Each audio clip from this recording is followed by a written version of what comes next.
Olá pessoal, bem-vindos a mais uma entrevista com o especialista.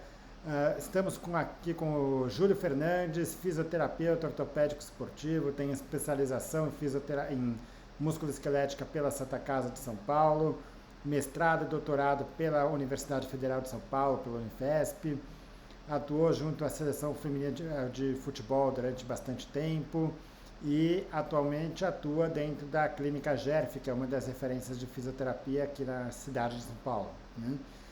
Então, primeiramente, Júlio, obrigado pela disponibilidade. A ideia é discutir com você a respeito do ombro do arremessador. Perfeito. João, eu que agradeço pelo convite, pela confiança. É um prazer participar mais uma vez. E todas as vezes que você achar que eu possa contribuir com algo, conte comigo, o canal vai estar aberto sempre, tá bom? E vamos lá, vamos falar sobre o ombro do arremessador. Ótimo. Então vamos lá, do ponto de vista médico, só para situar o que é o ombro do arremessador. Muitas vezes a gente fala nesse termo e as pessoas entendem que qualquer problema que envolve o ombro de alguém que tenha, que faça movimentos de arremesso repetitivos, né? Na verdade é uma condição específica onde o paciente desenvolve uma limitação do movimento de rotação interna, ou seja, de girar o braço para dentro, associado ao movimento de arremesso. Aí a gente vai ter vários esportes que estão envolvidos, né? Então, tênis por causa do saque, principalmente, vôlei, enfim, outras modalidades que envolvem um movimento que equivale a arremesso. Beisebol, né? Um esporte que aqui no Brasil tem menos, mas que está muito associado a isso também, né? Algumas modalidades de atletismo, enfim, aí tem várias atuações dentro disso, né? Basicamente é a alteração que acontece pelo movimento de desaceleração do ombro, né? Então, após o arremesso, aquele movimento de desaceleração que vai gerando algumas microlesões de cápsula posterior e que vai levar, por última análise, a uma alteração no eixo de rotação do ombro, né? E isso pode levar a lesões secundárias, ou seja, muitas vezes você tem não apenas essa alteração na rotação do ombro, mas lesões que podem ser decorrentes disso, né? Então, essa é o cenário do ponto de vista médico, né? E, assim, claro, a gente tem que tratar eventuais lesões associadas, aí é importante ter os exames para poder descartar isso. Mas basicamente a gente vai ver aquele atleta que tem uma dor e uma restrição de rotação interna no ombro, né? E agora é com você, Júlio. O que a gente pode fazer com esse paciente do ponto de vista da fisioterapia? Muito bom, João. Acho que você fez uma boa e belíssima introdução aí. O ombro do atleta arremessador, ele é paradoxal, né? Até certo ponto, assim, ou pelo menos na minha opinião. Então, o atleta que arremessa, né, ou que gera movimentos, né, que quando a gente fala em arremesso, a gente acaba atrelando muito ou pensa muito no pitcher, né, no arremessador do beisebol. Grande parte da literatura a respeito desse tipo de situação está atrelada a isso, né, norte-americana. Imaginou pelo tamanho, né, de frequência de queixas aí desses atletas, é um dos esportes de preferência deles, então a gente tem muito desse viés, entre aspas, né, de entendimento, mas há outros atletas que atuam e geram, né, movimentos ou gestos esportivos com o braço acima do nível da cabeça, que fazem arremessos, como você bem pontuou, que também estão sob risco de desenvolver esse tipo de situação, né? Então, eu sempre acho o ombro do atleta arremessador paradoxal, porque ele precisa ter, primeiro, uma complacência grande para o movimento ser armado e executado, né? Então, ele é dependente de bastante movimentação, energia, força, e ao mesmo tempo ele tem que ser estável, né? Principalmente na fase final de desaceleração, onde muitas vezes ali o complexo do ombro, a articulação glenomerular, vai sofrer forças de distração, sei lá, homéricas. Então é paradoxal isso, né? Você tem que ter muito movimento e ao mesmo tempo estabilidade. Em geral, na balança funcional, assim, a gente tem, né? Ou eu tenho muita estabilidade e perco um pouquinho do movimento, ou vice-versa. O ombro ele precisa contemplar, de alguma maneira, as duas de uma maneira bem abrangente, assim, né? Então eu já acho isso difícil pela natureza do processo. Quando a gente se depara com esse atleta, né, com queixas atreladas ali ao arremesso, eu sempre tento buscar, entre aspas, hipóteses um pouco mais palpáveis, ou do tipo, bom, beleza, você está com a dor no ombro, ela é difusa, mas vamos ver se tem uma influência de tendão, vamos ver se tem uma influência de escápula, vamos ver se tem grande influência da articulação ou da contratura da região posterior da cápsula glenomeral. Então, é um exame mais desafiador do ponto de vista de fisioterapia. Eu preciso tentar delimitar um ou mais focos de trabalho para poder abordar, né? Então, às vezes, eu vou ter que promover alterações plásticas da cápsula posterior, abordar a escápula, abordar tendões do manguito, tentar prover estabilidade, enfim, mediante imposição de exercícios terapêuticos. Então, em geral, são frentes de abordagem, né? Não só uma abordagem única. Do começo, né, da avaliação até o final da reabilitação, é algo mais desafiador. Muito bom. Bom, assim, a base do problema é justamente essa limitação da rotação, né? Então, muitas vezes o atleta que ele tem um excesso de rotação para fora do ombro, mas tem uma falta de rotação para dentro, né? Então, essa parte final. E aí, o tratamento basicamente vai envolver, num primeiro momento, ganhar essa mobilidade, né? A mobilidade perdida aí. Isso. Agora, como é que você trabalha isso? Porque não é muito fácil, né? Porque você tem que estar...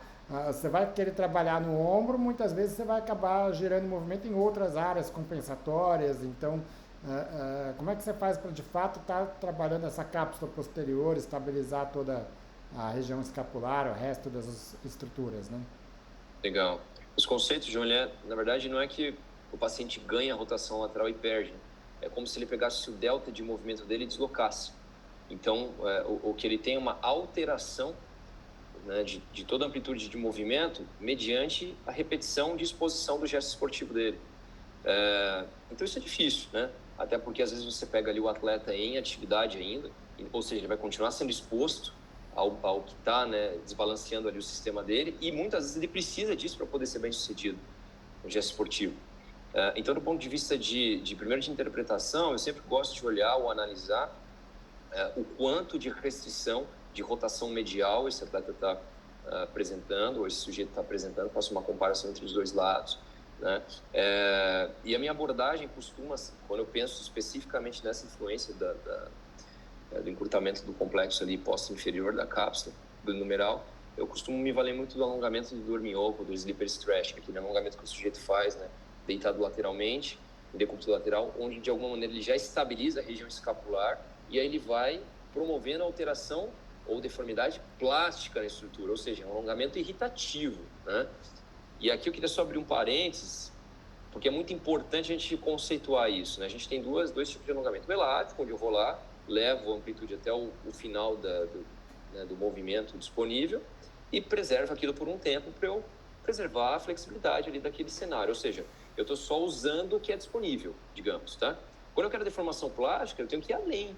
É irritativo por natureza. Então, muitas vezes eu vejo assim, atletas fazendo trabalhos de prevenção de lesão, João, não restabelecendo o movimento, fazendo um alongamento como se fosse só o elástico, entende isso? E não, ele precisa ser plástico, precisa ir até o fim da amplitude um pouco mais. E é irritativo, então a gente vai gerando propostas, às vezes, né, o breve intenso, vai lá, segura um tempinho, volta, mas não volta tudo. Vai de novo, segura um tempinho, volta, mas não volta tudo. Então, a abordagem, ela é, de certa maneira, irritativa. Ela precisa ser feita com uma estabilidade boa, porque senão a gente tem muita compensação e uma falsa sensação de que está sendo contemplado o objetivo e não está. E precisa ter esse conceito de deformação plástica. Nem sempre dá para ganhar tudo em uma sessão só, em uma semana só. Vai ter momentos da temporada que vai ser mais difícil entrar com algo irritativo, porque a demanda inteira já está extremamente excedente, a gente precisa entender isso. Em outros momentos a gente precisa se aproveitar, né, de uma janela, de uma folga e implementar um pouco mais de intensidade. Mas é muito importante a gente entender que é deformação plástica e eu preciso desafiar o sistema além da capacidade atual dele. Senão eu não consigo, na melhor das hipóteses, eu preservo o cenário atual. Tá? Ótimo. Então, em resumo, o alongamento, o sleeper stretch é o que eu mais gosto de abordar. Existem alguns trabalhos de terapias manuais, passivos, mas em geral eu gosto mais desse tipo de abordagem. Ótimo, muito bom.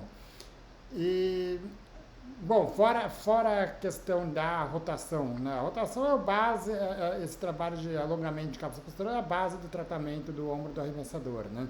Mas muitas vezes isso começa a gerar outras repercussões no ombro, outros problemas combinados no ombro, Até porque são atletas que têm uma exigência grande no ombro, né? Sim. Ah, esse alongamento de cápsula, ele costuma ser o suficiente para esses pacientes ou você precisa de uma abordagem um pouco maior?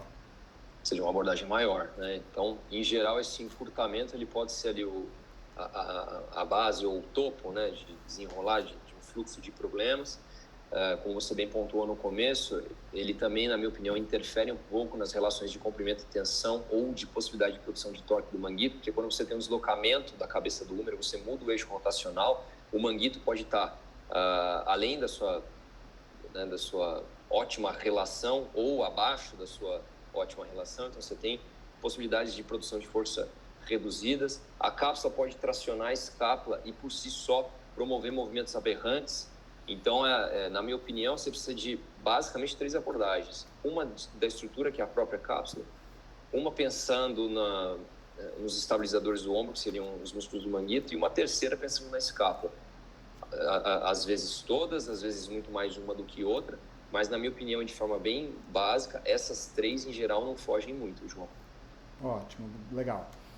Eu acho que um ponto que é importante só ter aí para finalizar a discussão, né, é que, vamos dizer, o ombro, muitas vezes a queixa do paciente acaba vindo mais associado a um problema secundário, né? Então, por exemplo, a gente vê muitos pacientes com uma tendinite de manguito rotador, e que no fundo é um arremessador e que tem, quando você vai examinar, você vai ver que ele tem esse quadro do ombro do arremessador, a contratura de cápsula posterior, uma limitação de rotação, né?